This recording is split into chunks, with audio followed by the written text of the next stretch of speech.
Hi, everyone. Welcome to the relaunched Low Budget Visions. This is the podcast series supporting personal DIY independent filmmaking. And like I said, this is the first episode, the inaugural episode of our relaunched version of this podcast here.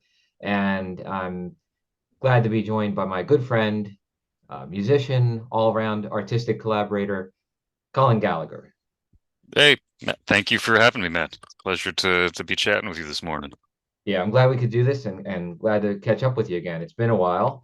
And if you've seen the films here on Low Budget Visions, you'll know Cullen from Forbidden Frames, The Age of Cinema, and we've collaborated on The Man Who Stopped and Stared at the Clouds with a music score that Cullen wrote. And we're going to talk a little bit about the film scoring process today, the process that Cullen went through in writing the music for these films. We'll also talk a little bit about the movies themselves, if time allows, and some of the challenges facing both indie musicians and indie filmmakers in getting their work out into the world, getting it seen, heard, and all of that. So, Colin, before we start, why don't you just introduce yourself? Tell everybody a bit about yourself and your musical projects. Cool. Hey, so, as Matt said, I'm Cullen Gallagher. Um, I have a bunch of different projects. The one we'll mainly be talking about is modern silent cinema, which started in 2004, which makes this the 20th anniversary of the project. I honestly never thought that it would last 20 years. It was started when I was in between bands. I was briefly had moved back home with my folks in Maine, and I wanted to practice playing bass, which was my main instrument at that point. So I recorded a couple of guitar chords, and that wound up, I had to put a song title and I needed a band name to put it into iTunes, and I just picked Modern Silent Cinema. And I'm still recording under that name. And just as movies learn to talk, there is one modern silent cinema album with vocals, but otherwise it's entirely instrumental. I also play guitar and sing in a couple of hardcore bands. Demoted is one of them. You say, there we go. That is the most recent album, Shit for Brains. It's with my good friend Phil Harrington on bass and Chris Hopkins on drums. And the art is by our friend Pele Uriel, who plays in Contract, which is a great band. Um, Chris is in Texas, and Phil and I are here in New York. The band is not broken up. We're working on another album over the internet, and we're going to try to get together to record and play a few shows this year. We might actually be coming to Baltimore, Matt. So it would be, Great, I look forward to that. well, hopefully that'll happen and we can hang. Um, in the meantime, I have a new project, Steve Carface, and this is the album coming out in June called Familiar Traps. This is on my label Bad Channels Records, and we can talk about that. And Pele once again did the art. Really happy to support him, and feel really lucky to know him from playing. Our old bands played together a bunch, and he's just an incredible illustrator. Um, and so that is just me doing everything: drums, guitar, bass, vocals, just to be able to keep active. I also play lap steel in a group called Hard Job. We're recording this June and playing a bunch of shows in the New York area. And then I do, solo kind of country folkish stuff under my full name, Cullen Brian Gallagher. And then I am fortunate enough to be able to, collaborate with you doing soundtracks on movies, which has been a kind of lifelong dream since I started modern silent cinema. Like I had it in the back of my mind. Oh, it would be fun to, score some silent movies at some point, or heck, maybe do a movie with dialogue. So it's been very gratifying and a lot of fun. Well, I'm glad to hear that. I've really enjoyed working with you on these projects, and certainly the collaboration goes way beyond the music, as anyone who's seen the films knows. Acting in the films together, really co-writing them, kind of co-conceiving the whole ideas, certainly between Forbidden Frames and the Cinema Detective.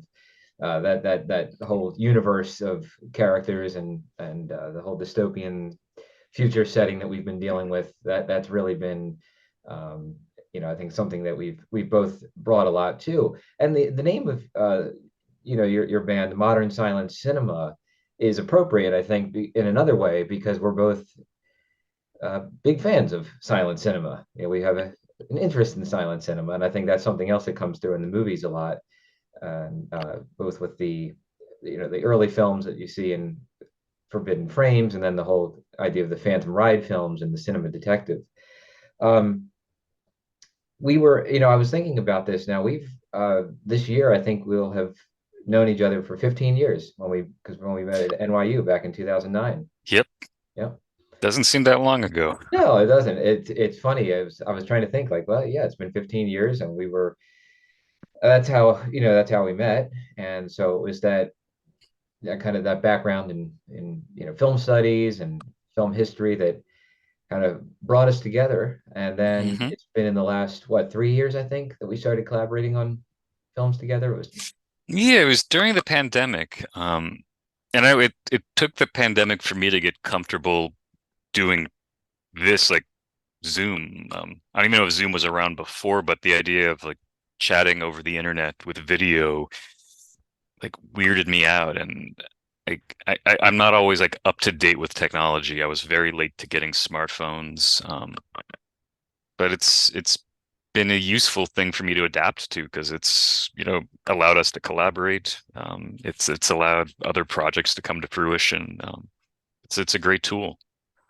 Yeah, the technology has actually made it possible for us to collaborate in some sort of, very unique ways, I think, that probably before as you say, we kind of got used to video chatting like this. I think before that, it probably would have never occurred to us to even try making films that way. We can talk a little bit about, what we're talking about in a minute. We'll get to those films, but first we'll start with the movie that kind of sparked this whole collaboration, which was a feature film I made in late 2021 called The Payoff. It was a crime drama and about a man who gets himself, in over his head with gambling debt and is struggling to find a way out.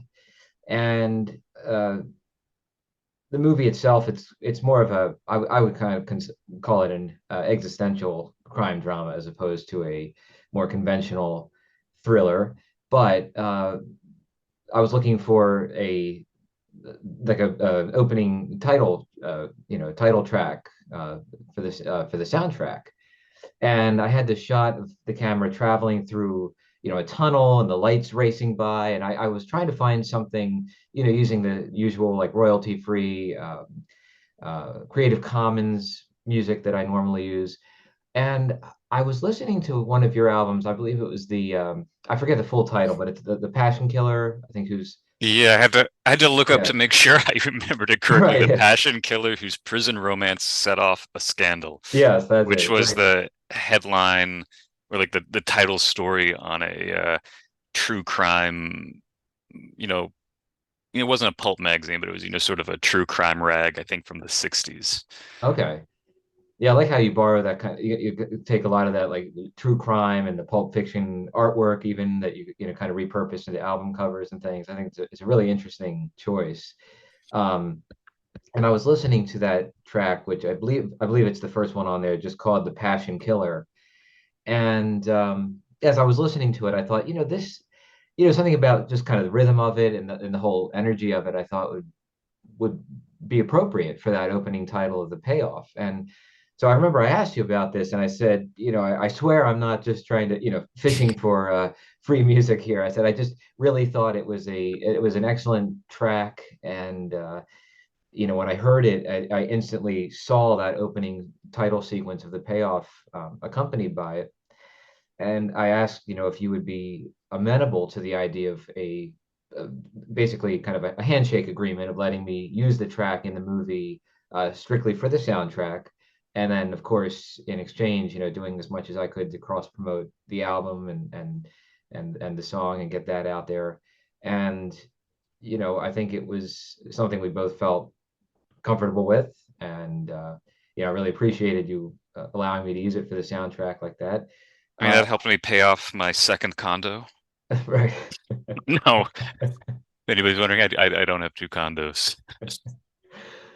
Well, it's a nice way, assuming that everyone's on the same page with that kind of in that kind of arrangement, and it's something that both people feel like they can benefit from. It is a nice way to help really kind of cross promote each other's work in a lot of ways. I've heard of other independent filmmakers and musicians doing something similar, and so like I said, I was really glad that you were willing to work with me on that.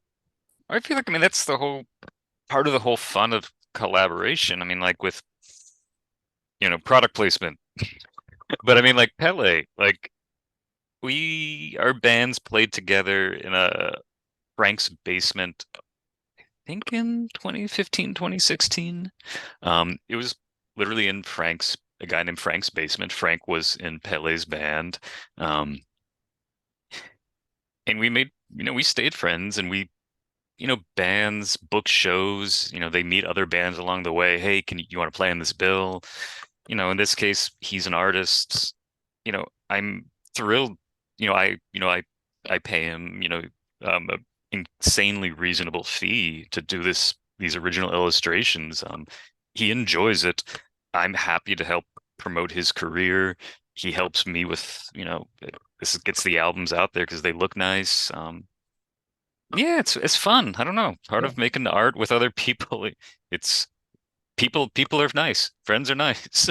I know Yeah. it sounds kind of dumb, but Well, I was really glad it worked out because it's led to, our other collaborations that have been, I think so productive and that have led, I think probably both of us to create a lot of work that maybe we wouldn't individually otherwise have done, because like with the soundtracks of Forbidden Frames and Cinema Detective, being written as soundtracks for the movies, and similarly, uh, with the music, it's really informed some of the choices that I've made in putting the films together because of how I'm able to, uh, have sequences where there's images without dialogue, like the driving footage in the Cinema Detective being maybe the most obvious, where it really opens up the floor for you to come in and do what you want with the music. I try to take a very hands-off approach as far as like just giving you free reign to whatever these images inspire, whatever you come up with, I'm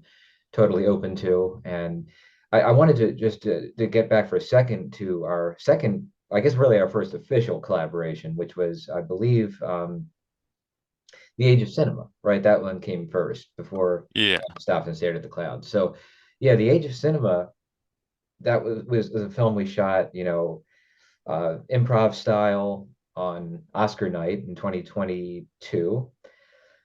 And that grew out of our conversations that we've been having, over the previous months, talking online. And I had this idea of kind of a quasi documentary, like an essay film, basically, where you and I would be discussing cinema and our relationship to it at this point in our lives, because we don't have to get into too much of that we already touched on in the movie. But around that time, I was in the process of downsizing a lot of my movie collection, DVDs, books, that sort of thing. And it sort of prompted a lot of these ideas about how our relationship with film, and really, I think anything that any passion, any strong interest like that you have in your life, how it can change and evolve as you get older. And so that was something we both had a lot to say about in that movie. And we this is getting back to your point about the technology too. That was a film that we photographed over Skype. If you Yep. remember, we were on Skype and recorded the conversation in real time, each with cameras on our own end, and then I edited the footage together, and we ended up with a nice, about an hour long improv feature film out of that. That is also, I think, an interesting record of our our lives at that point in time, kind of where we were, where our heads were at as far as film goes. And one of the things you did with that, of course, was writing the music that's heard at the beginning and end of the film. Is there anything you want to say about that one? I mean, because that was the first one where we actually like officially, you know collaborated and you wrote music for the film. Um, there is, but if I can jump back quickly to the Passion Killer, because there's a bit of a gap in modern silent cinema between the Passion Killer and um, when I started working with you, which so the Passion Killer would have come out in 2012, and I had one album sort of after that called Since Man Left the Cave, which was recorded around the same time. And something that had often frustrated me, um, which now looking back, it shouldn't have frustrated me, but it did about modern silent cinema, was that I couldn't play it live because it was just me multi-tracking. And this was the earliest self-released album, Croatian Torch Songs. I just printed a piece of paper, folded around a disc, burned it, um, made it an edition of 50. And so for years, I had made CDRs and handed them out, and I couldn't get really anyone interested online. MySpace was really the only option for posting songs, and you couldn't do whole albums. Spotify wasn't really a thing. YouTube really wasn't used for full albums. Bandcamp wasn't around. By 2012, Bandcamp was around. Um, but the Passion albums, I didn't even, it was a series of 3 EPs, and I didn't even make CDs of them. I just released them straight to Bandcamp. And what I think you can hear on those albums is I was paring down the instruments. It's like electronic drums, one bass track, like an acoustic guitar track, maybe one electric guitar. I kept thinking, how can I, how could this possibly be played live at some point? Um, Shortly thereafter, I started a hardcore band, Night Squad, and that was just bass guitar drums, and I sang. I had never sang before in a band, but I think modern silent cinema directly led into me wanting to play live. Um, and then that's when I also started writing sort of singer-songwritery country stuff. So fast forward, um, when I get to start working with you, I kind of get to pick up modern silent cinema again because I felt like now I'm writing instrumental music again. Um, it felt right to go back to that project name rather than using Cullen Gallagher. So in a way, yeah, this has been a really fruitful collaboration because it helps me sort of make connections and amends with what I had been doing 20 years ago and realizing that I loved doing that, that's still a part of me. Um, in terms of how I write music for our movies, I sit here, a guitar, and this little fella. It's a Sony IC recorder. I bought it in like 2010, $80. Um, and I just hit record and I improvise while I'm either watching, whether I'm thinking about it. Um, you know, I know we talk over ideas and they run through my head, and then after a while, I kind of just scroll back and see what came out and what seemed, interesting and useful. Right.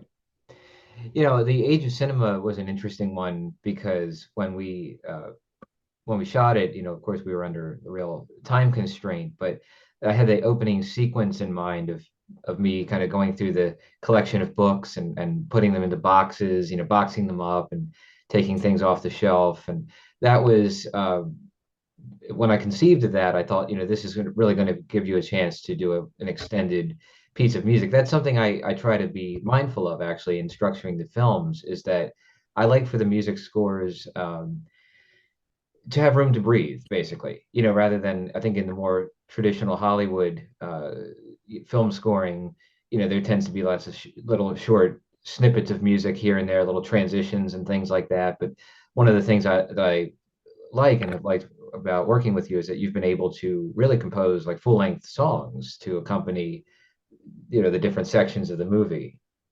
Yeah, I It feels organic to me. It it feels like an extension of the sort of conversations that we have. And I know especially in some of the later films, you know, and in ageist cinema to a certain extent, improv is a big part of it, and improvisation is a big part of the scores that I write. Yeah, let's talk about improv for a minute because that is something that is new to me in making films. That's something I really only started when I began experimenting with making feature films back in 2021, and that was a new approach for me. Now, it was something I had done years and years ago when I very first started making films. As a kid. I mean, working without a written script. Kind of seeing what ideas would come up. But that's a very, very different, much lower stakes type of filmmaking than even what I'm doing now. Um, I'll just say this: that I think improv, it's a skill. It's something that you really do have to find a way of doing that you're comfortable with. And I would say that probably, there's many people who aren't comfortable with improv. I imagine that's true in music as well, I mean, actually, that's true of me as in my experience with music. I'm not really comfortable with improv. I'm very much a kind of by the notes type of, uh, performer or player, trained with more like classical and traditional jazz music. So for me, improv in music is kind of a beyond what I do, and so I can certainly imagine with film, it's a challenge for a lot of people. It might not be right for them, and it's something that I had never, like I said, I really hadn't done for a very long time. I think I gravitate more towards scripted filmmaking for sure, but I like the freedom that improvisation brings up. I like the freedom that you can really respond and interact with the ideas as they present themselves. And just as with music, I mean, improv it's not a case of just making it up as you go along. Really, it's much more interactive and working out ideas. And I think even if you are improvising, you still are arriving at a vision, a conception of what it is you're trying to do. Um, did you I guess the age of cinema was a little unique in that it was so much like our regular conversations that we had that there really wasn't too out of the ordinary. But did you find improv, acting in film? What was your experience? What did you think of that? Uh, Part of collaborating is trusting, who you're working with. I trust you, so I'm not comfortable improvising. But I also know that I'm my own worst enemy in a lot of ways. I overthink things. I shoot myself in the foot. I don't put things out there. I know something you and Sujiwa were talking about, you have to be an advocate for yourself and not just in a like self-promotion way, but it's like, no, like you love what you're doing, you believe in it, you put it out there. And so like I trust you as an artist.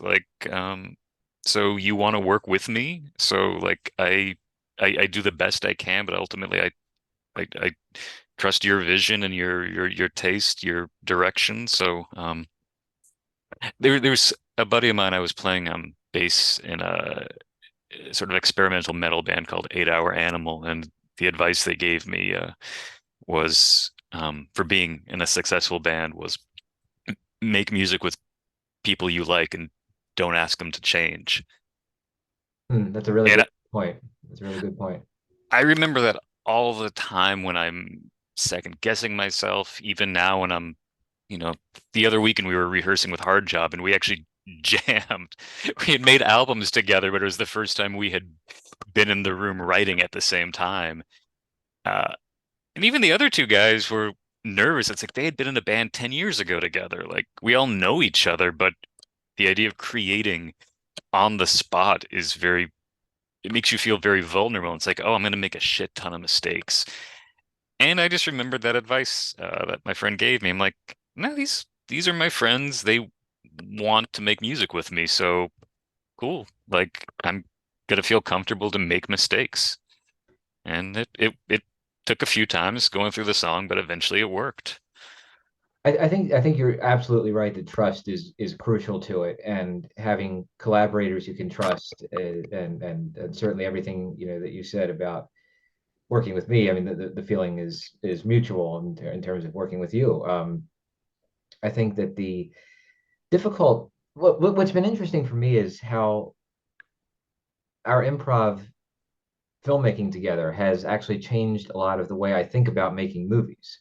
I'll find myself developing an idea and thinking in terms of a traditional scripted project. And I still like to bring scripting into it. I mean, we should mention that a lot of the dialogue in Forbidden Frames, Cinema Detective is still scripted. Not necessarily, not so much our conversations, but as far as like the voiceovers that I do, that sort of thing. So I do view it as kind of a hybrid process, but we can get to that in a second. But um, suffice it to say, I think that it's changed the way that I think about making movies because I really value that trust that you're talking about, as opposed to just, um, working with people for the first time who may not be open to that approach. They might think that they are, but if you actually try to, I'm sure it's just the same as putting together a band. You sometimes you just things click. You gel with other musicians, and things really come together. Other times, you may just find it's different styles, different approaches, and you're all perfectly good musicians, but you may just not have that same, it may not gel together in the same way. Yeah. You know but it was a really good experience for me making The Age of Cinema because it definitely has guided the next two features, Forbidden Frames and then the Cinema Detective.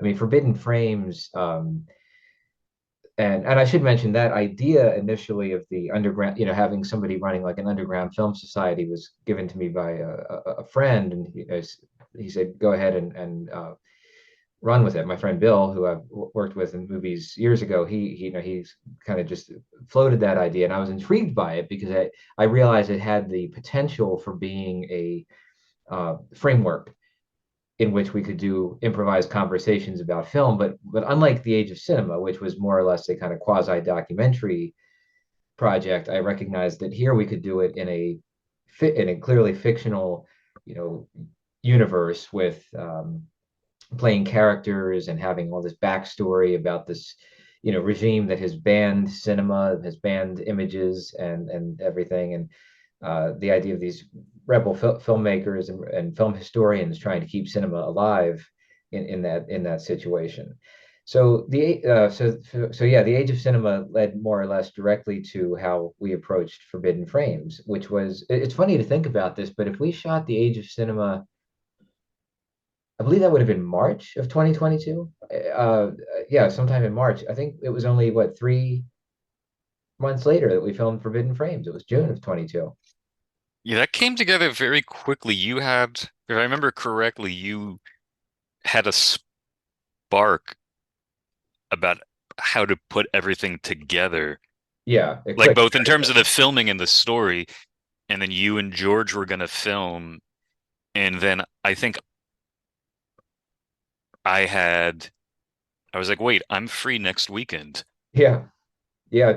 Actually, I don't know if you remember this, but do you remember we had scheduled our weekend, and then as the time was getting close, it was probably about like 2 weeks before, we were looking at the weather reports.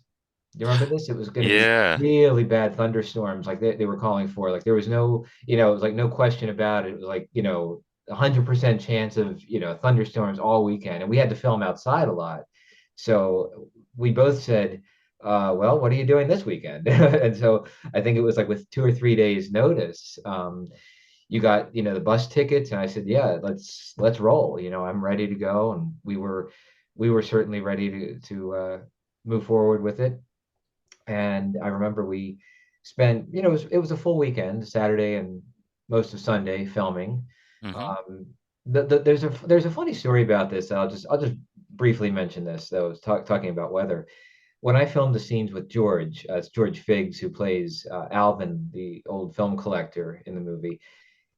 I filmed those scenes at his house here in Baltimore, and what I remember was the day that we were filming, a tornado came through, and there was just Whoa. horrific wind, rain, uh, and I just thought, what a weird shoot that this ended up being. I mean, it was being so much at the mercy of the weather. Though we did have a beautiful weekend when you and I filmed, and we we started that day off. It was Saturday morning, and I remember I said, like, look, if you want to come down here Friday night, from New York, if you want to come down here to Baltimore Friday night, so you're all rested and ready to go Saturday, I said you're certainly free to stay that night too. And you said no, you'll get going Saturday morning, and got down here, and we pretty much hit the ground running because I think I Yeah. picked up the bus and we said, all right, let's drop yourself off. And I think our first location was Fort Armistead down in kind of southern Baltimore,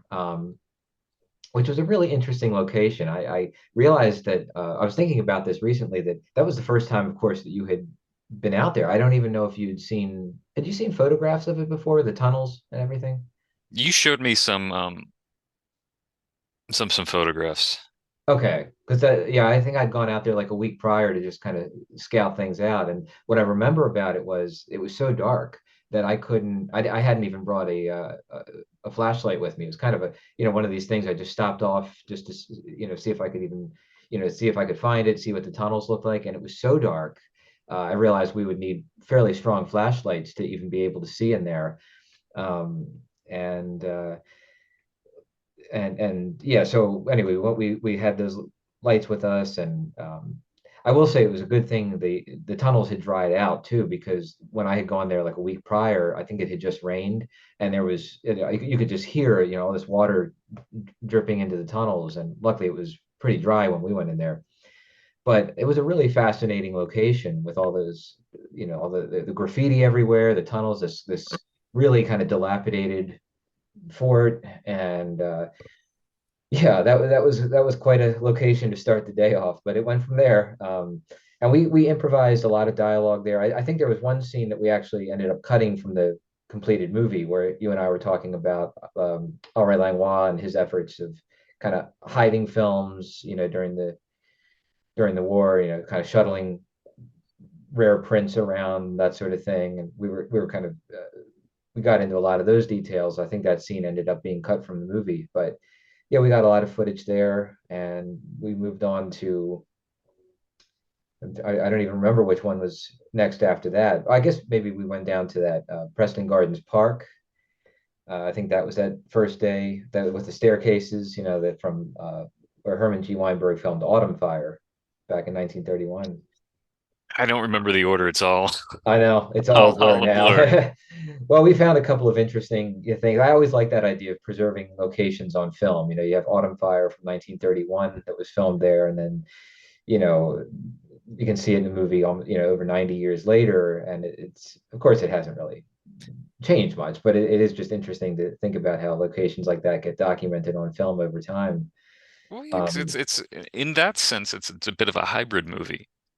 Like and this is something I think that interests both of us that we talk about that, even in a fictional film, there is still a documentary, possibility. yeah, And a lot of Forbidden Frames has, like the Autumn Fire scene, and some of the discussions of film history, like those definitely cross over into nonfiction territory.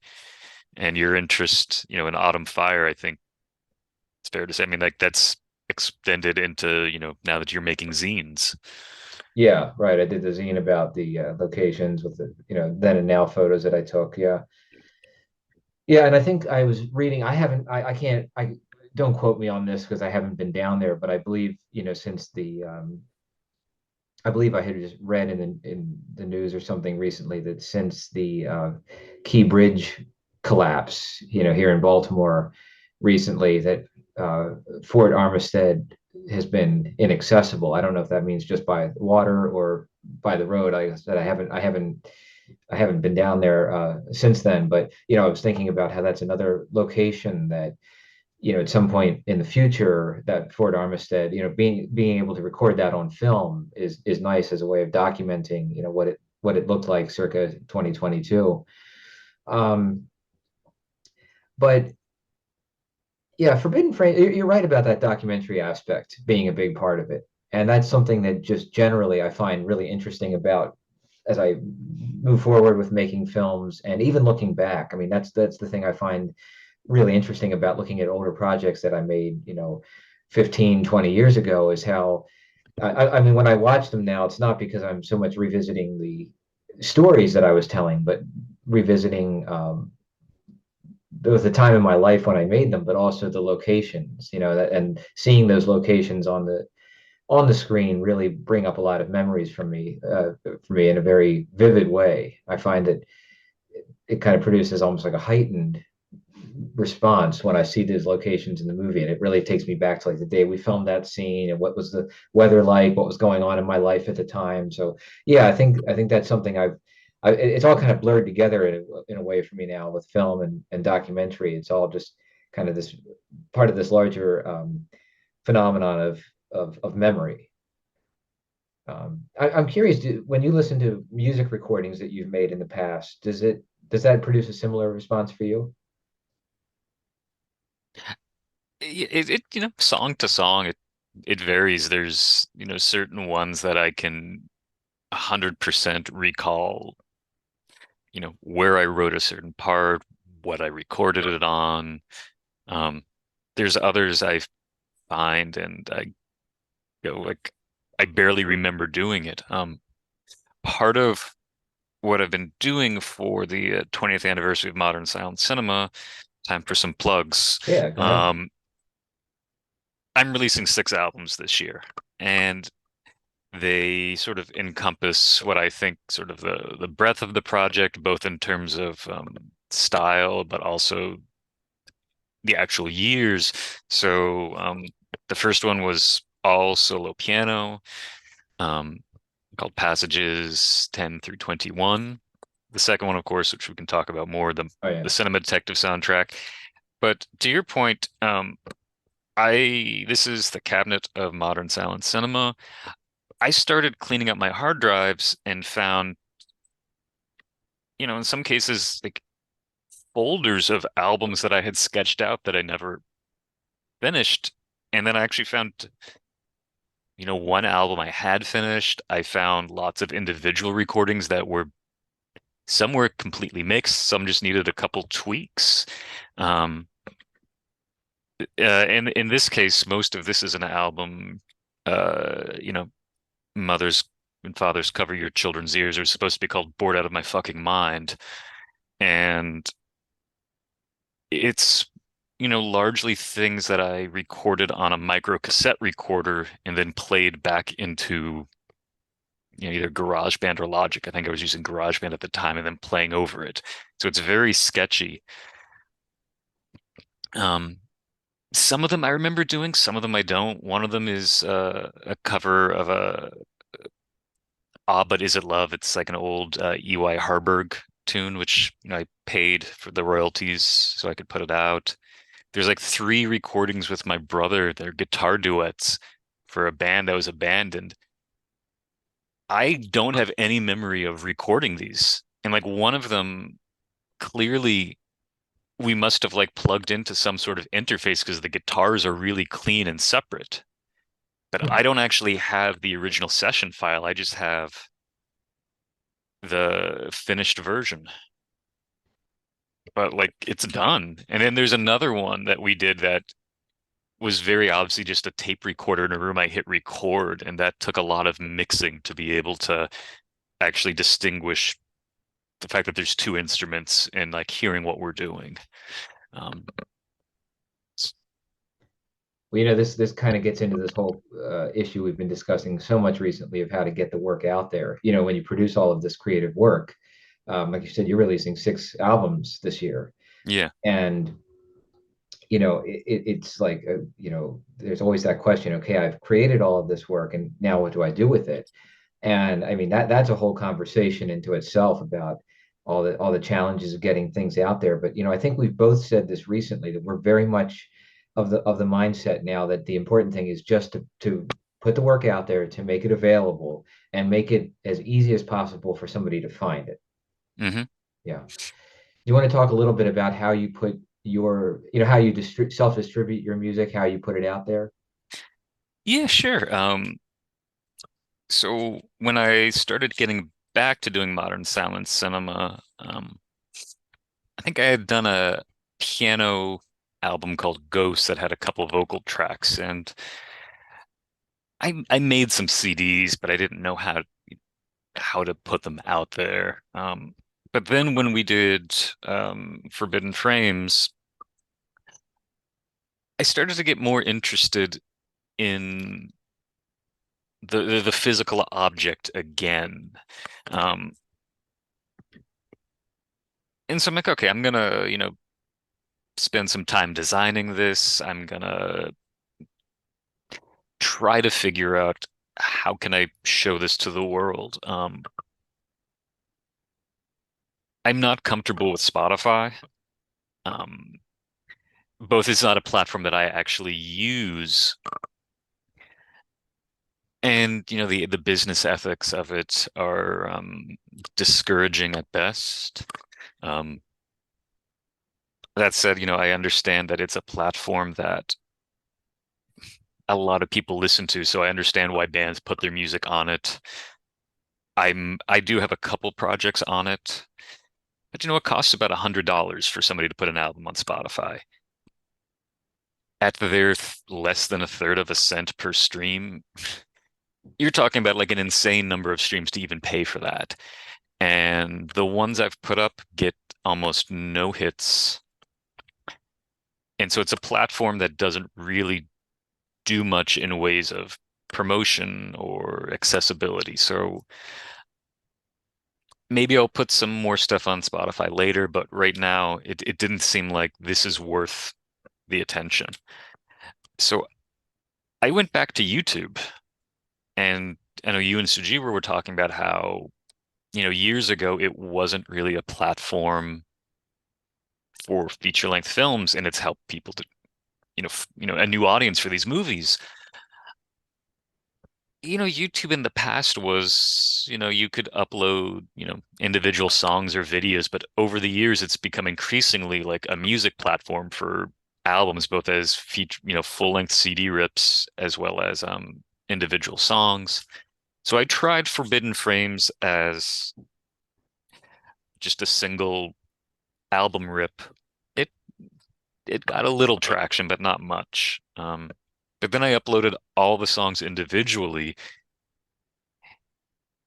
and it's started getting some songs were more popular than others. Definitely started to get more attention, and so for I realized I have my hardcore stuff, I have my solo stuff, I have the modern silent cinema, I have all these CDs, but I don't have a record label. And in this day and age, it's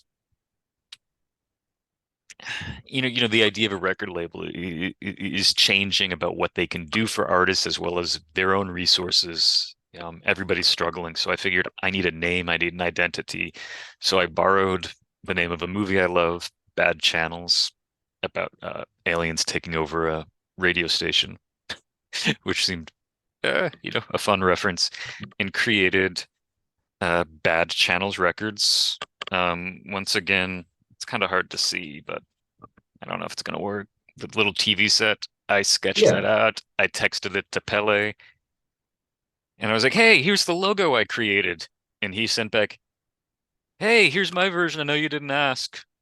And I'm like, "God damn it. I worked really hard, but yours is better." And he didn't mean it in a bad way, but it did look better, so I used his. Well, it's great that you've got that as a kind of an umbrella name under which, all of your different music endeavors fall. That's something I was saying this recently about this whole, this idea of low budget visions. When I started that name, it was mainly as a kind of video podcast series, whatever, to spotlight these indie features that were appearing and just to generally support independent film. And then it became sort of this umbrella under which I was putting these feature length projects that I was working on, sort of to differentiate it from the short films I've been making all these years. So yeah, it's nice when you have a uh, that way of separating the work, but also in the case of bad channels as a way of bringing together all these projects under one roof, so to speak. And it seems like that's really worked well for you with your with distributing the music as well. It's bad channels is only if basically since last fall. I started with a Steve Carface cassette single. It's something that I did want to talk about because you and Suji would talk about it in your conversation, which is um, okay, we have YouTube, but then you still have to find an audience. And something he was talking about was how he would upload his movie and people in other continents wound up watching them. And that's an audience he didn't know that he had or how to reach them, if he, back in the 90s. And to a certain extent that's, the algorithm is showing it to these people. Sorry, my mind's a little fractured because I have like two thoughts going on because it's both like the internet's incredible in terms of exposure, but it's also frustrating in how do you channel it. Right. Um, so I'm just going to go with these two fellas. I could not find anyone in the US to cover these bands. Couldn't, tried sending it to radio stations, tried sending it to blogs, nothing. I sent Forbidden Frames to a lot of places. Nobody would cover it. You know, back in 2008, I was sending Modern Silent Cinema to places no one would cover it. Um, Punk and hardcore is huge in other parts of the world, so I started writing, different parts of Europe, South America, all over the world. And that's when I actually started getting, responses. There was a punk zine in Costa Rica, and they were like, "Yeah, we love it. We'll post about it." And then once I got that, people saw online like, "Oh, you have a press quote from like a real zine." And then I started getting, someone in Germany a blog. I got someone in Spain. Finally, people in Italy started posting about it. I've been on the radio in Italy a bunch of times. Someone from like Dallas who has a radio station in New Zealand, which already is like an amazing, cross global connection. He played it. And now I'm starting to find, some places in the US that will cover it on blogs.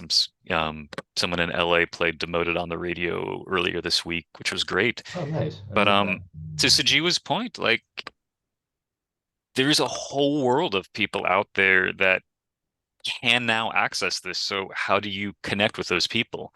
Like that's the challenge. And every day I try to find a few places online to email, whether it's a radio station, a Mixcloud, a podcast, a blog, a zine. I send them or the first thing I introduce myself and then I say, I will send you a tape or a CD. If you don't want that, here's a Bandcamp link. Here's a Google Drive link where you can direct to download it. Here's YouTube so you can stream it. Here's SoundCloud so you can stream it. Um, I usually attach MP3s so if they can just click download and hear like something right away. Um, so your point, make it as easy as possible for these people. Um, Yeah. but it just requires that persistence of just writing everyone under the sun you can find. Yes, it is in a way kind of a numbers game in the sense of having to just put things out there as widely as possible and kind of hope that you connect with somebody or hit the right person, the right outlet, whatever. Um, I want to actually make a couple of comments on your to your points there because I think the uh, the internet, the web, as a promotional tool, as a platform, whether we're talking about YouTube or other video platforms or other music platforms, blogs, whatever. I think it's a double-edged sword because on the one hand, there exists this potential to reach, like you were saying, and Tujiwa was saying, to reach people in parts of the world, all across the globe that we never would really be able to reach otherwise. At the same time, I think you have to kind of be careful not to go too far down this rabbit hole of trying to feed the algorithms and worry too much about things like view stats, numbers, because at the end of the day, how I feel about it is that they don't give you the whole picture. They tell you. I mean, they're a useful like a snapshot of who your work is reaching, how widely it's getting out there. It's safe to say that if you have like a video on YouTube that gets 100,000 hits, that it's been seen by more people than one that has 100 hits. I mean, that's a safe bet, but you don't know exactly who those 100,000 people are. And so I always kind of, and I've had this conversation with some people in the past that it's fine to monitor those things and to want to even to even grow those numbers, but I do think it can be a little um, it can become a distraction Or basically if you I get too hung up on the numbers. But I think in some ways it's almost like the question of quality over quantity. But I think you're absolutely right that for us as whether filmmakers, musicians, artists, I think it's worth to cast our net as widely as possible because, as you've said, you don't know who's going to find this work down the road, and it's very easy to think that oh, it's been out for a month or 6 months and nobody's looking at it, but think long term, think 6 years, think 16 years down the road. I agree, and here's an example of from this past week. I've been, even though this comes out in June, I've been Mhm. uploading it to YouTube, and I tried something different this time. In the past, I've uploaded the entire album in one day, thinking, well, anyone who listens to an album is going to listen to it the way that I do, which is you listen to the entire album start to finish. And I started noticing that certain songs would get a lot of hits, certain songs would get none. And the way the algorithm, the way we think it works, we're not entirely sure is that, well, I take it back. I guess we do know this much. The more engagement it gets, the more that the algorithm is going to show it to other people. Because Yeah. the algorithm only knows that if someone's watching it, other people want to watch it. If someone likes it, other people will like it. Um, and so I've just been doing one song a day. And the Steve Carface was doing good for me. Some days it would get 70 views, which, day one for a video for a band that has no publicity and has never performed live. I feel pretty good. Yeah. Um, but then I uploaded a song called Don't Pick Up Part One. So the CD track order is based actually upon the cassette. Something that annoys me about cassettes is that, at the end of a cassette, if there's like a bunch of blank space. So I tried to organize the songs so they were the same, each side was the same length, and I knew there was going to be about 30 to 40 seconds after the last song before the tape ends and flips to the next side. So I went to my micro cassette recorder, found something I recorded, I don't know, 10 years ago. It was just unplugged electric guitar, and it was just sort of noisy and weird. And I'm like, okay, I'm going to put this into the computer. I'll distort it. I'll cut it in half, and it'll be a cool little interstitial thing. So it sort of begins with like a little riff and then noise, and it gets garbled because it was badly recorded and it gets all pixelated and strange. And like, this is a cool thing to end the tape on. Don't Pick Up Part One goes online and it becomes a YouTube short because it's 30 seconds. It gets 80 plays, which was good for me, but it only gets one interaction, which is a thumbs down. So it goes to 0%. Hmm. Hmm. The next few days, like none of the videos I upload are getting any hits because YouTube, from what I gather, is YouTube figured out, hey, people didn't like this last video. It got 100% thumbs down. So it has a 0% score. It took a few more days of like posting links on Facebook, of like uploading more videos, and I started to see the numbers creep up. So yesterday I posted Don't Pick Up Part Two. Um, Don't Pick Up Part One, I originally had put metadata tags like punk rock, music, um, and I think it started showing it to people expecting those terms, and that's why they didn't like it. This time I put no metadata at all, just no hashtags, just like the recording information. And I almost didn't upload it because I was like, man, this is going to kill my, statistics. And compositionally a very similar track. It's just the second half. It's still, instead of going the riff, then noise, it's noise and then the riff. It got like 450 plays and like 10 likes, which, for Taylor Swift, that's nothing, but for me, that's a lot. But something Sujiwa and you were talking about is what is it like seeing your movie with a live audience and you can gauge the reactions? Yeah, yeah, How can I gauge the reactions to this? It's essentially the same song. One of them, the algorithm showed it to people that have no interest in it, and it's dropped dead. yeah. 1 week later,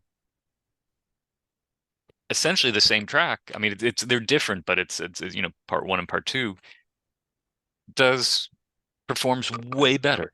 Like that gives me no useful information except the fact that there are people on the internet that would be interested in what I'm doing. And so that's actually, I agree with you that like the numbers and such, that's not the point. The point is it reminds me like, okay, like I'm not in my own bubble. There's someone else out there that is going to want to hear this. So, Yeah, I talk a lot about this with the idea of audience reaction. It's especially important to me with a comedy like the short film that I just had, Up and Down, which was played at some film festivals and was a very rewarding experience being able to sit there with the audience and hear the laughter, especially comedy where the timing is so crucial and you want to make sure that that you nailed the timing in the filming and the editing and the performance.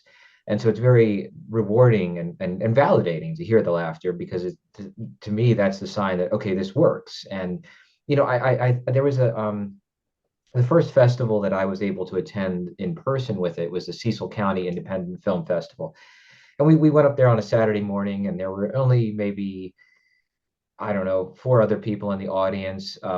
But it was really, even with a small crowd like that, it was very, very, again, very rewarding, a really nice experience. You know, it got some laughs in all the right places. And what I took away from that was, whether you're talking about an audience of four people or 400 people, that being able to gauge that response is a big part of the experience for me. And like you're saying about the reaction to your song on YouTube, if it's an appreciative audience, that really does make all the difference because you can, again, with the internet, you can reach, potentially a worldwide audience of millions of people. But if the people listening to it aren't responsive to it, aren't receptive to what you're doing, it's, well, at least they heard it, but it's not necessarily going to, lead to anything more. Maybe not lead to checking out your other work, but well, if it lands for the right people, then it does. well, that's what's mysterious to me and a little discouraging is that, I don't mind that I don't like it when someone clicks the thumbs down, but what I dislike most about that is the algorithm then decides, okay, this person doesn't like it, then other people aren't going to like it. We're not Right. even going to give them the chance to hear it. Yeah. But that's what I think. Like, why did that song get Don't Pick Up Part Two? Why did that get 460 plays? I'm like, in 1 day. Well, obviously, like the first few people who heard it must have liked it and clicked a thumbs up. So then they're like, we're going to keep showing it to more people. Hmm. And then it kept finding more people that liked it, which is great for me. Um, but that really does mean that, somebody is curating their own algorithm by being like, I don't want to hear this. Well, you're not curating just your algorithm, you're curating other people's. That's not democratic. That's that's awful. Like it's, I don't know if people realize like the potential effect of, these clicks or, not watching something the whole way through. Right. It's really weird. So it's like what you're watching is not just for yourself, you're watching for other people. Yeah, that's a good point. That's a good point that, we have so many options now where we can tailor our experience of what we see online. If you don't like a particular video, you don't like a particular ad, or post on this or that site, you can, hide it, block it, whatever. but you're right to think about the implications that that has for how that will affect what others can see as well. And And I that for the creative work, I think that's something. Well, I think we're in new. I think even though these algorithms have been going on, working behind the scenes for quite a while now, I think we are still in relatively new territory with all this because if you think about it, up until very recently, I think people making films, for example, making music, generally knew who their audience was in the sense of who they were making this for, who was going to be receptive to it. And uh, now just reaching those people has become a task in itself. And it seems to be something that we don't, it's very hard to figure out how it works. It's very mysterious. Yeah. Yeah, I've seen a lot of people actually, have jokingly say like, "Oh, bring back payola. At least we know who we're paying and we're getting something." Right. Something like Spotify, you pay to be on there. So I paid to put my solo album, Cullen Gallagher, up there. I paid through, I think it's CD Baby. And then it says click to claim your Spotify artist profile. They claim that I'm not me. Hmm. I've tried a couple times and I'm just like, I'm sick of this. It's bullshit. It's a waste of my time. They're not doing anything. Like I have to like break my back sending emails trying to convince them that I'm me. I paid you to put my music up there. Like it's through the CD Baby account connected to my card. Like, why can't I control this? Um, and then you have Spotify playlists that it's unclear how you get on those. There's places like Submit Hub, but then you have to start paying for submissions, which kind of feels like film festivals where you're throwing this money at these people that may or may not be listening. You're Yeah. Yeah. and like submitting CDs to websites, I've gotten a lot of people who reply, "Hey, cool, thanks for sending. Pay us and we'll review it." Hmm.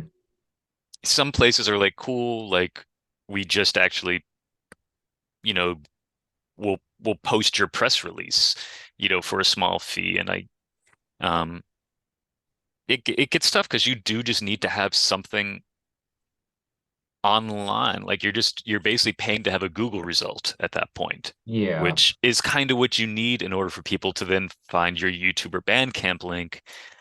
That said, I'm going to go back to DIY stuff, and this is what I love about punk. European people, they got their email address. Like it's very straightforward. I get direct responses from people. Sometimes they're like, "Yeah, man, send me the MP3s. Like shipping's too expensive. I get it." Other places are like, "Hey man, this is cool. Like, can you send me a copy? Like, I'm a music collector." And like I get it that some of these zines that are still like photocopied, distributed, handmade, they want you to send a CD because they're collectors and so much of this music really is about physical product exchanging hands, being passed from one collector to another. That's how this survives. Um, I get it. They want you to spend the $20 to send a CD because it's like, look, I'm putting money and time into distributing this magazine and producing it. Like, if you're serious about me covering it, at least send me a physical disc so I can experience it Right. correctly. And yeah, that was kind of long and rambly. I'm Well, no, sorry. I'm just reminded of what I said after going to some of these film festivals is that I see the release strategy now for the indie films, and I'm talking about at the level I'm making them, very, very small, below the radar indie films. I see the release strategy as kind of a two-pronged, hybrid approach of in-person screenings when possible, Yeah. and followed by or concurrent with an online release. And I think the reason for that is you can use the in-person screenings, again, whether that's a festival or a one-off screening, like I'm about to do with the Cinema Detective, you can use that to help generate interest in kind of real-world interest, so to speak, and then to spread the word about that online, and then other people hopefully will see it and wonder, oh, what's this about? And then when it becomes available on YouTube or wherever, they'll be able to see it there. And So it's weird. At one level, it's everything has to, I think we have to see everything as a promotional opportunity. I mean, even, a conversation like this is a way of giving context to what we're doing, to thinking about how, uh, you know, by thinking about these issues, I think we are, and talking about them, hopefully it's contributing to a larger conversation that other people can benefit from, whether it's through sharing ideas or somebody else wanting to chime in and comment on it. And then, oh, we hear from this person and, oh, what are you working on? And that kind of thing, and to bring this, to your point about these European musicians with or review outlets with like just an email address, that's something I'm really trying to keep in mind is to make myself as accessible as possible to people who want to learn about these projects. Because I think the direct interaction with the artist, the filmmaker, is really crucial. I don't like the idea of kind of walling myself off and just putting the work out there and uh, not. I mean, yes, we have to put it out there and let it live and hope somebody finds it. But I like to be as proactive as possible in, and not just promoting it, but talking with other people, and not in a um, you know selfish way, but just trying to let people know, oh, here's what I'm working on. What are you working on? I'd like to hear about it. And I find it really interesting because I learn a lot that way, and I learn about a lot of films that way. Despite the internet being filled with in quote content, I actually don't think there are enough platforms like what you're creating here, um, especially for people that are, truly, independent, that are working, out of their pockets, um, that don't have, either big money to us, meaning like hundreds or thousands of dollars, not Right. hundreds of thousands. It's like, do you have $100 to help promote something? Like, well, to a lot of people, that's actually a lot of money. Yeah. Um, so I think this is great. I also think it's really great to, if we can pivot back to talking about, making movies and making music, I think it's really important to talk about the how one actually does it. Because if all you're hearing and all you're seeing is big Hollywood movies or, the pop hits on radio, you don't realize that you can make an album with this and Right. get it Right. out to people, and you don't realize that people actually like that. Yeah. And that's something that really worked against me for a long time is a lot of, I didn't know the depths to actually just like how much independent experimental music was out there, how much lo-fi stuff was out there back when lo-fi actually meant low fidelity. It's sort of changing meaning now. Um, and I wish I knew more about that because I look back to what I was doing and I'm like, okay, it was sort of like diaristic, demo-ish, lo-fi experimental recordings, which people like, but like I didn't know a lot of other people making that. And I think if I'd been able to connect with people, um, I think that would have helped me a lot. So Yeah. I think, and That's, that's where I see the overlap between filmmaking and music. mhm. It's I don't know. I think there's a lot of similarities. I think it's a good little area for collaboration. For sure. And I think it's a message that keeps needing to be hammered home because I think what happens is that we, meaning those of us making films or making music at this level, we're well aware of it. We realize what can be done on a extremely limited budget, extremely limited resources, even though I do think sometimes we need to be reminded that of the possibilities of what you can do with it. Like we know the technology exists, we know you can do something with it, but then we actually need to remind ourselves, oh, wait a minute, we can make that feature film, we can record an entire album or whatever, and it is something that, I always am fond of saying, this right here, what you've got in your pocket is this with a smartphone is one of the best tools for making films that you could possibly ask for. You always have it with you, uh, and there's really no end to what you can do as far as kind of improvisational filmmaking. this is the camera that I use to film Up and Down, which is Hmm. played on the big screen in film festivals. It's been seen, around the world online. There's really no limit to what you can do, even just with a smartphone camera in your pocket. And for somebody just starting out, there's this kind of this contradiction, I think, because I imagine for a lot of people, they're aware of obviously the fact that they have this camera, this video camera, but it's like, what do you do with it? Well, we think about apps like TikTok or YouTube Shorts or Instagram Reels or whatever, all the short form content, which is fine. But then you have to figure out you want to make movies. Okay, well, it's just a matter of degrees. Use the same camera, the same technology, but now think cinematically about it. Think about how you can light it and think about getting different shots and piecing it together to tell your story. And so it is just kind of like a matter of degrees after a certain point. Well, Um, that's what I find so yeah. inspirational about early cinema. And Oh yeah. we talk about it all the time where we watch these movies from 1897. It's like, holy shit, this one shot where the camera doesn't move or does move. And it's like, man, this is great. Why is that great 100, almost 130 years later? It's, the technology has sort of changed. But it's a lot easier, but the basic idea of capturing an image or an action hasn't. And those people back then, they figured out what makes a good shot, and it's still what makes a good shot today. That's true. The fundamentals really haven't changed. If anything, it's just gotten easier. It's gotten more portable. It's gotten more possible, for everyone to be able to capture these images. And this kind of dovetails nicely with our upcoming film.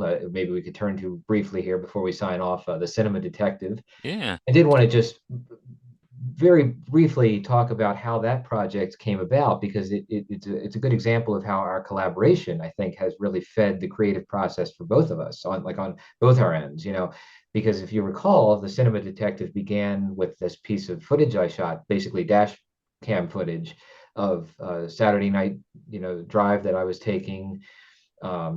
Just sort of something I'll do sometimes just to kind of go out, drive, just kind of clear my mind, whatever.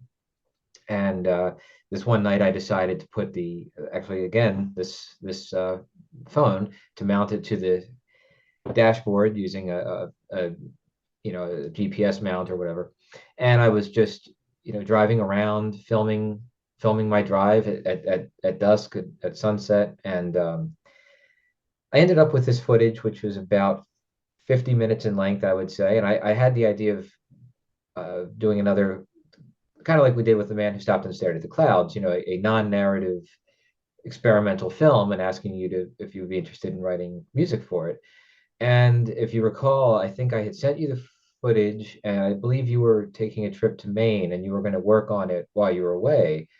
And I kind of got in touch with you in a hurry. I'm like, hold on, put the brakes on this for a second. Like I don't think this is I didn't want you to do any work and then us not be able to use it because I said for some reason this just doesn't feel like what this project is is meant to be.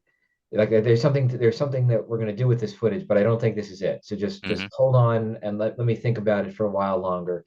And then I don't remember exactly when the idea occurred to me of doing a kind of a sequel, I guess, if you want to call it that, to Forbidden Frames. At least, it's set in the same universe as that film. And I had the idea of revisiting our characters from that movie as, as these film historians kind of doing this sort of analysis of the driving footage. Because I think I was intrigued by the mystery of if you were to see this type of footage, which is basically just mimicking what the early Phantom Ride films were, where they would mount the camera on the front of a train or a vehicle and film a journey, down a street or across a railway track or whatever. I thought, you could really link this footage, this dash cam footage shot with a smartphone. You could really link it back to those early Phantom Ride films. And so I began thinking about how might we discuss that outside of a documentary context? And I thought, well, we could use our characters from this movie and from Forbidden Frames, and we can. And then I kind of came up with the idea that this footage was somehow subversive, and it's very um, in its mysteriousness and its purposelessness and that sort of thing.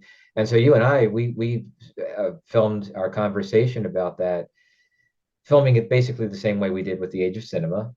We had a remote connection, and we had our cameras on each end rolling, and we were uh, in this fictional space called the image chamber that we came up with the screens behind us, being our characters like swimming and bathed in these images that were projected on us. It's really like characters that transcend the physical world into this realm of the cinematic image, where everything is an image. You're swimming in images. And so all of this grew out of this piece of driving footage, and then of course we ended up using segments of it interspersed throughout the conversations for which you wrote music tracks. Hmm. And you want to talk a little bit about the titles of those tracks and why that's unique? Yeah, sure. And this actually goes back to the Passion Killer. Uh, Writing song titles for instrumental works, maybe some people are great at it, but after a while I kind of run out of ideas. So sometimes I try to find clever ways of using found titles, kind of like found art. And so with those pulp magazines, I was like, wait, I can just use the cover of the magazine for the album, and it says the headline is "The Passion Killer Whose Prison Romance Set Off a Scandal." I'm like, great, I got three songs: "The Passion Killer Whose Prison Romance Set Off a Scandal." And so I kind of find that fun, and it saves me a lot of work. So with the Cinema Detective, the most of the all the driving segments had quotes, and so I could attach the name of the film theorist to the piece, which was a very convenient um, way to title them, but it's also sort of a fun way of, you know, making the connection very plain between what inspired directly the music that's being written. Right. So yeah, it's another good example of how, that we kind of creatively, feed each other through this process of, your music inspires ways of structuring the images and thinking about how to structure the film. And then similarly, the content of the film kind of informs things like the titles of the tracks and all of that. And yeah, the Cinema Detective, I think, was a really fun project. I have to say that I'm uh, really pleased with how it turned out, and I think it actually is a I think it's a tight film, essay approach, but I think we really, uh, I think we learned a lot from making Forbidden Frames, and I think we, um, took a lot of those lessons in making this, and maybe tightening a few things up that I think could can it can benefit from, and really drawing on what we really enjoyed about Forbidden Frame. So I'm looking forward to releasing it. It's scheduled. If you're watching this episode in the future, this is we're recording this in April of 2024, but May 2nd, 2024, at the Normals Books and Records in Baltimore. We're going to be having the world premiere screening. I believe the show starts at 7 p.m. I'll be having, put a lot of information out there on the social media pages about this, but we're going to So be there was showing the Cinema Detective there as part of a program, along with a scene from an upcoming feature film and some live music by the director of that other film. But it's going to be it's a nice way to premiere the film and have it seen, on a big screen, which is, I think we both felt this way, that this movie was ultimately designed for that, because it is so focused on images and multiple images, layered on top of each other. And I do like, although I'm obviously a big proponent of getting these out there online as widely as we can, I do like to have them seen on a big screen when possible. So I'm really happy about that. And yeah, I'm looking for, I hope that there is more collaborations in the future. I think we've got, a lot of ideas between us that have uh, yielded some really great results so far, and I hope there can be more. oh I do too. And speaking of ideas, I did want to mention that not only is this a sequel to Forbidden Frames, but the music for this literally the main theme was left over from Forbidden Frames, Oh, and nice. Good link there. Okay. I had tuned the guitar in a weird way, and I don't remember how I tuned it. But I remember when it was finished, I was like, oh, I have this one piece I really like, or is an idea for a piece, but I didn't know how to finish it. I'm like, well, it doesn't fit on the Forbidden Frames, and so I didn't change the tuning of the guitar. So for about a year and a half, I couldn't play this guitar because it was tuned for that one piece. And I tried rewriting it umpteen ways, and I was just like, this, it's not the right way to play this piece, and I'm not going to put the guitar into regular tuning until I figure out how to do it. And so when you sent the footage, the preliminary driving footage for the Cinema Detective, I picked up the guitar and started playing that piece, and I'm like, this is what it should be.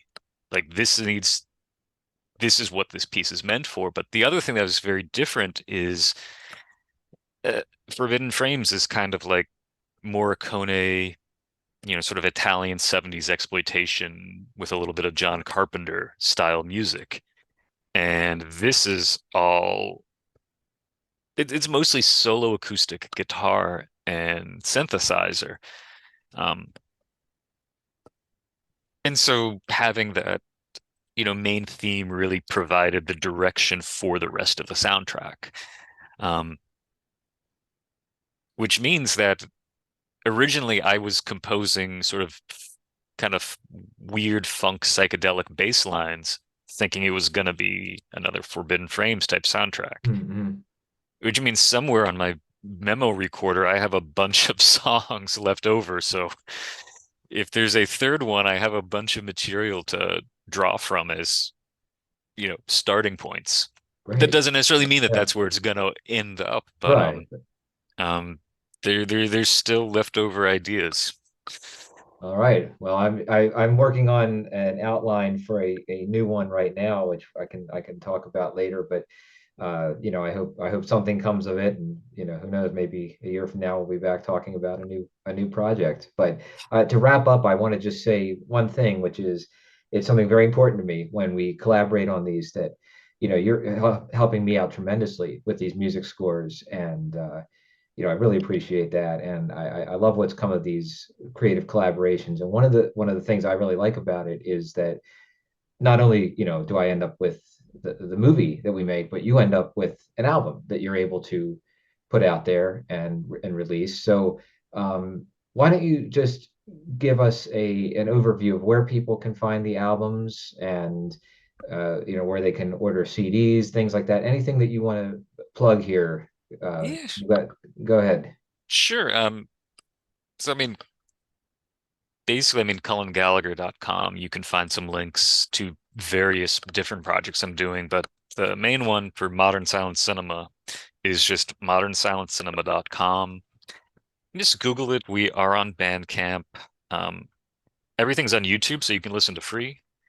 There's plenty of ways to download for free if you from YouTube. Some plug it into a website, which I'm fine with. Uh, Heck, if it is on Bandcamp, I think they're free to download. Some of the newer ones might have a price.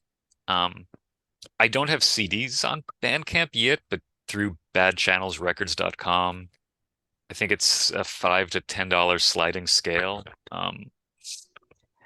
You know, Bandcamp does take a big chunk for physical sales, even though they don't do anything to facilitate the shipping of the item. I guess they do provide the online marketplace, so they want to cut for that. But I'd much rather people just email me directly, and then I'll send it to them. And if $5 is too much, like we can work something out. It's more about getting these out there. The sliding scale is just covering the cost of the disc for me. And I think shipping is $5. So, sliding scale plus $5 shipping if you're in the US. But I'm not opposed to trades. I'm not opposed to if somebody's, interested, I'm happy to send stuff. Great. Well, I'll make sure to put all those links in the notes and the description of this episode so people can find you. And I think that about covers it. I think we've covered a lot of things that have been on our minds lately with film, music, and I'm sure we can find more things to say about this in the future. But we'll Yeah, wrap it up now. And I want to thank you again, Colin, for coming on here. Thank you for your time speaking with me about all of this. And I hope that people go and check out your music, support indie music, and support indie film. oh heck yeah. Yep. Watch your movies. Watch Tsujiwas. Watch, you know, there's a lot of great stuff out there, Yeah, and it's indeed. not on the major channels. So, All right. Well, thanks again, Colin, and it was great speaking with you. all right, thanks, Matt.